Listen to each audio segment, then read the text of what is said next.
näete, et nüüd on meil väga pikk tükk nii-öelda seda padjapööri valmis õmmeldud ja nüüd, kuna meil need mõlemad, need kaugemad otsad on palistamata, siis palistame nüüd need ära. Näete, võtame siit ühe selle serva. Nii, see on see lühem serv nii-öelda.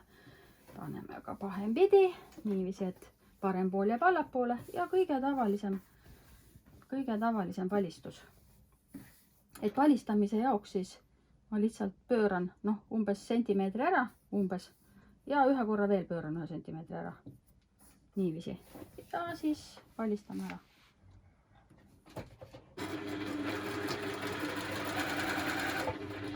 Nii, ja ma valmis midagi ei triigi, ma lihtsalt näete jälle palist umbes sentimeetri ja siit ka.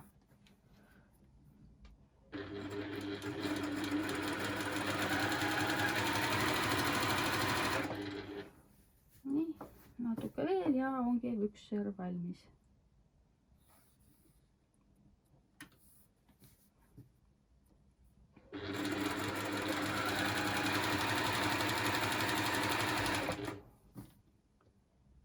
Kohe jõuame päris valmis.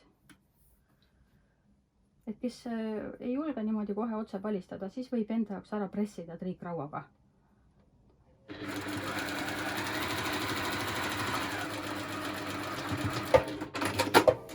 Nii, näete, üks serv on palistatud, see tähendab, et meil jääb siis selline. Nii, ja pöörame kogu selle kanga ümber, mis meil siin on.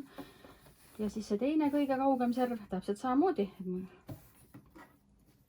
Jällegi keerame sentimeetri. Põhimõtteliselt see on täpselt samamoodi siis.